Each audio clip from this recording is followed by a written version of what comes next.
pour Donald Trump, les mots n'ont pas de valeur. Parce que pour Donald Trump, ça fait 55 ans qu'il passe sa vie devant des micros et des caméras. Donc pour Donald Trump, les mots et les caméras sont un jeu. Nous avons le plaisir d'être en ligne avec Gérard Vespierre. Gérard, bonjour. Bonjour Daniel. Merci d'être avec nous ce matin. Je rappelle que vous êtes géopolitologue et on va dire spécialiste du dossier américain. Et avec vous, on a besoin encore une fois de mieux comprendre ce qui se passe. Je ne sais pas si vous êtes capable de nous dire ce qui se passe dans la tête de Donald Trump, mais en tout cas, du côté d'Israël, on est très préoccupé par ces volte-face, ces revirements du président américain, parce que ces volte-face, elles ont un impact sur on va dire la sécurité de l'État d'Israël. Vous vous expliquez comment il est arrivé à cette conclusion quelques heures avant de lancer une attaque, finalement il ne fallait pas lancer une attaque parce que les Iraniens ne le voulaient pas, parce que les Saoudiens ne le voulaient pas? Parce que pour Donald Trump, les mots n'ont pas de valeur. Parce que pour Donald Trump, ça fait 55 ans qu'il passe sa vie devant des micros et des caméras. Donc pour Donald Trump, les mots et les caméras sont un jeu. Et donc, à partir du moment où le monde médiatique, à partir du moment où les analystes n'ont pas pris la position de considérer ce personnage pour ce qu'il est, eh bien, effectivement, on est toujours étonné, effaré. L'effarement, c'est que ce personnage-là soit président des États-Unis. Mais à partir du moment où on a décodé, où on a accepté sa façon de vivre, sa façon de faire, sa façon de dire, eh bien, à ce moment-là, on n'a pas à s'inquiéter parce qu'effectivement, il faut toujours attendre la réalité des décisions et des faits, et toutes les déclarations, eh bien, sont à mettre de côté. C'est un peu radical, mais Oui.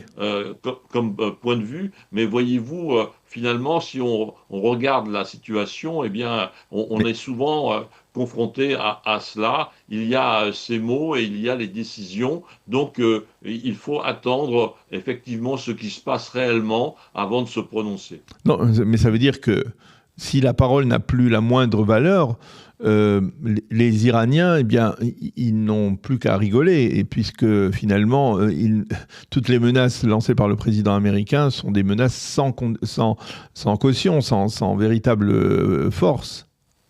Ah bon? Ah, parce que nous avons quand même vécu, les Iraniens ont quand même vécu une guerre de 40 jours. Cela fait maintenant une dizaine de jours, ou peut-être un peu plus si on rajoute les interventions depuis le 7 avril, qu'il y a plus de 12 000 je dirais, cibles touchées par les bombardements israélo-américains. Le guide suprême de la République islamique a été tué, ainsi que des dizaines de hauts responsables militaires et politiques. Et comment peut-on croire, nous aussi analystes et commentateurs, que cela n'a pas d'effet sur un pays?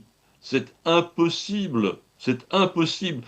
C'est comme si, en étant français, il y a 3000 à 3500 objectifs détruits en France par des bombes.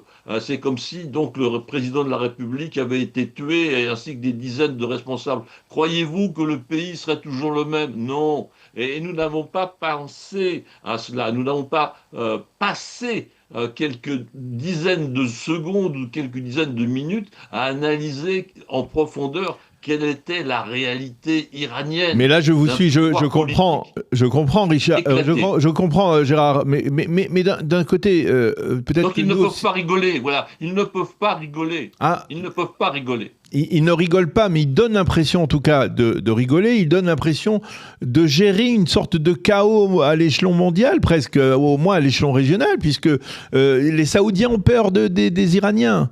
Les Émirats, pas encore, ils auraient bien aimé les Émirats que Trump attaque, mais les Saoudiens ont peur, les Koweïtiens ont peur, les pays du Golfe ont peur de l'Iran. Ça veut dire que même après ces coups de massue qu'ils ont reçus durant l'opération de ces 40 jours, eh bien, on a l'impression qu'ils sont toujours là et qu'ils rigolent du reste du monde libre, quoi. Non, je pense que là, bon, vous employez des mots peut-être un peu forts, ne savez pas rire, rigoler, ce n'est pas vraiment le cas. Mais effectivement, ils ont une capacité de nuisance.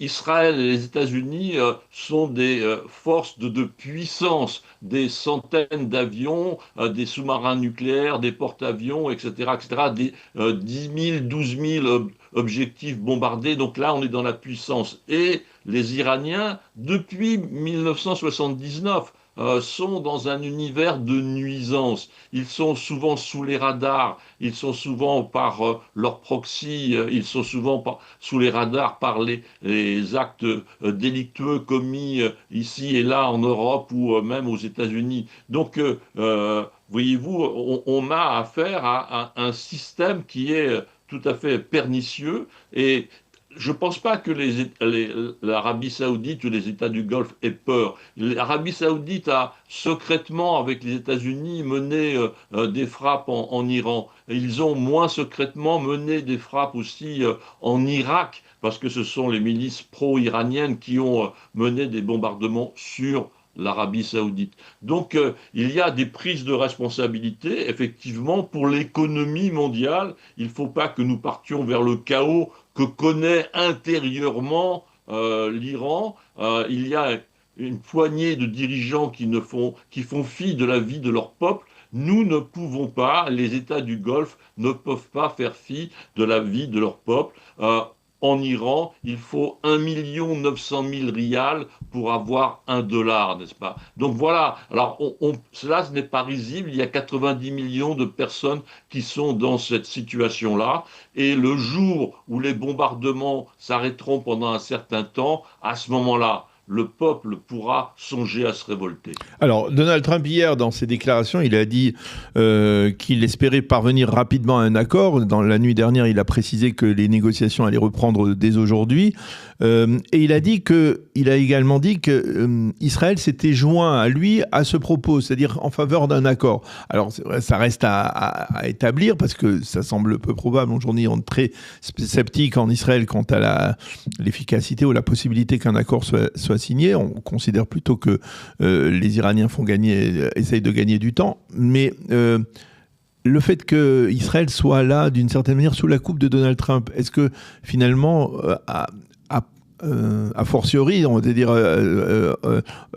après ces 40 jours, après que l'on ait pensé qu'on était véritablement l'allié privilégié des États-Unis, mais on se retrouve prisonnier quelque peu, un peu otage de cette politique instable de Donald Trump? Si vous voulez, la politique n'est pas instable. L'action contre l'Iran, elle est l'objet d'une coopération étroite, et vous le savez ô combien, entre Israël et les États-Unis depuis plus d'une vingtaine d'années. Toute l'auscultation du programme nucléaire iranien, les actions menées par Tsahal, menées par le Mossad contre l'appareil nucléaire iranien, eh bien, a été fait mené en étroite collaboration avec les États-Unis. Tout ce qui se passe depuis 2024, 2025, 2026, eh bien, est en étroite collaboration entre Tsahal et le Pentagone. Donc, il y a la réalité profonde, il y a, à mon humble avis, une cohérence entre les États-Unis et Israël sur le long terme pour aboutir à la chute de ce régime. Il y a eu le combat d'Israël contre l'ensemble des proxys, et Israël a gagné contre le Hamas, contre le Hezbollah, a abouti aussi à la chute de Bachar el-Assad, et les Houthis sont en très mauvais état. Donc maintenant, il y a eu en 2024 les premières frappes directes contre donc le Téhéran, 2025 la guerre des 12 jours, 2026 la guerre des 40 jours, plus des continuités. On va vers une étape supplémentaire qui est la chute de ce régime, et bien sûr, elle ne pourra se faire que par l'action intérieure. Une révolution se mène de l'intérieur. Donc il y a des étapes à venir, et c'est ça qui doit, je dirais, concentrer notre regard et nos analyses.